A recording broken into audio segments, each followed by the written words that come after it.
యెషయా 66:13 సందర్భం. తల్లి తన బిడ్డను ఆదరించినట్లు నేను మిమ్మును ఆదరించెదను, మీరు యెరూషలేములో ఆదరణ నొందుదురు. సందర్భం. యెషయా 66వ అధ్యాయం అనేది యెషయా గ్రంథంలో చివరిది. ఇందులో ప్రధానంగా దేవుడు తన ప్రజలకివ్వబోయే మహోన్నతమైన భవిష్యత్తు, ఆశీర్వాదాలు, ఆదరణ మరియు కొత్త సృష్టి గురించి ప్రస్తావించబడింది. 66-13 వచనం. దేవుడు తన ప్రజలు ఇశ్రాయేలీయులు అనుభవించిన కష్టాలు, ప్రవాసం మరియు శ్రమల తరువాత వారికి ప్రేమపూర్వకమైన మరియు సంపూర్ణమైన ఆదరణ ఇస్తానని చేసిన వాగ్దానంలో భాగం. ఈ వచనంలో దేవుని ఆదరణ యొక్క లోతును, శక్తిని మరియు సాన్నిహిత్యాన్ని వివరించడానికి తల్లి బిడ్డను ఆదరించే ఉపమానాన్ని వాడుతారు.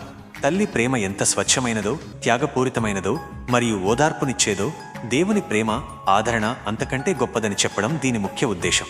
మన జీవితం ఎలా సరిచేసుకోవాలి? ఈ వాక్యం మన జీవితాన్ని సరిచేసుకోవడానికి మరియు బలపరుచుకోవడానికి ఈ క్రింది విషయాలను స్పష్టం చేస్తుంది. సంపూర్ణ నమ్మకం. మన కష్టాలలో, దుఃఖాలలో మరియు ఒంటరితనంలో కూడా మనల్ని ప్రేమించే, మనకు తల్లిలాంటి అపారమైన ఆదరణ ఇచ్చే దేవుడున్నాడనే నమ్మకాన్ని బలపరుచుకోవాలి. మన సమస్యల కంటే దేవుని ఆదరణ శక్తివంతమైనది. దేవునిపై ఆధారపడటం. మనం ఎవరి దగ్గరకో లేదా ఏ లోక సంబంధమైన వస్తువుల దగ్గరకో ఆదరణ కోసం వెతకకుండా నేరుగా మనల్ని సంపూర్ణంగా అర్థం చేసుకునే దేవుని దగ్గరకు వెళ్ళాలి. మన లోపాలను దాచకుండా ఆయన ముందు సమర్పించుకోవాలి. ప్రేమను ప్రతిబింబించడం.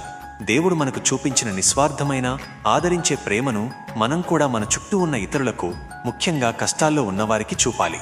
దేవుని ఆదరణ పొందిన మనం ఇతరులను ఓదార్చే సాధనాలుగా మారాలి. ఈ వచనం మనకు నేర్పేది ఏమిటంటే, మనం ఎంతటి లోతైన ఆదరణను దేవుని నుండి పొందుతున్నామో తెలుసుకుని ఆ శాంతిని మరియు భద్రతను అనుభవిస్తూ నిశ్చింతగా జీవించడం.